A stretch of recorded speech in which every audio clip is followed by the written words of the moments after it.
So tell us, Mrs. Wallace, how you go about making float. Okay, my techniques of making float is like this.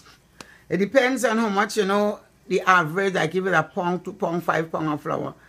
It's up to you, depends on quantity, how much you want. But let us do with 5 pounds of flour. With 5 pounds of flour, I would put 1 pack of fresh mayonnaise. I like 2 tablespoons of baking powder, 2 tablespoons of sugar, and like a teaspoon or less salt. You mix the dry ingredients up, and then you add water until you make a soft dough. And I say soft, that it's sticking on your hands, very soft. That's the whole technique in making flour. The flour have to be very soft. It's sticking to your hand. To get that flour off of your hands now, you take some cooking oil. It's just as how we'll be making loya for roti. Like when you're making roti, like for dal puri, it's the same technique. And you put the oil on your hand, put it on the flour, and you get that oil off.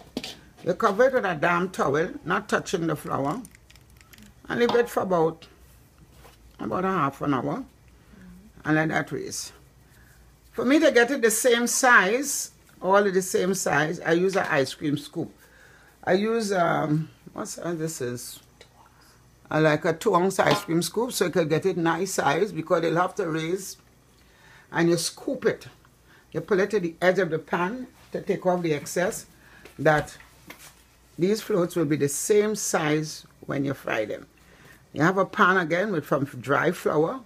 When you scoop the dough, you drop them in the pan with the flour, and then you take them out very lightly, and you don't need, you just play lightly in your hand to make a little dough. And you rest it on like waiters or trays, and let it raise for another half an hour. You dust it with the flour, and I use a black long time skillet. You know what we call like the cast iron skillet, and you put your cooking oil and you heat it properly. Not over it, because if it heat too much and you put your bakes in, it could burn, and it will cook, it will get brown and not cook in the inside. So you heat your oil. What I do, I make a little baby bake, and I drop it in. So when that come out nice, I know I'm ready. And you start rolling out your bakes. You make it out, just play with it lightly. You're not thinging anything like you make cartwheel dumpling, you know, you roll out dumplings, the round ones, like we make in Tobago. And then you drop it in the hot oil. When you have bake drop in the hot oil, it's supposed to swell and get puff. Then you turn it over on the other side till it gets nice, not too dark golden brown, a nice golden brown. And then the technique of the other thing now, you get a brown paper bag and you put these bakes in those bags to take off the excess grease.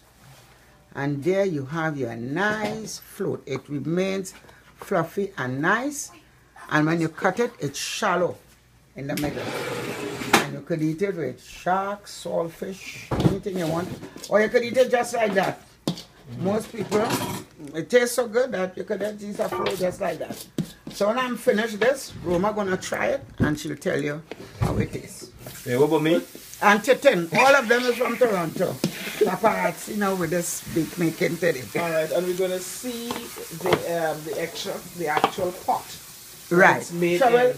Titin, okay, yes, you will see the cast iron pot. Cast iron pot. Yes, at nice long time we have this iron pot where your grandmother used to stew down meat and thing in.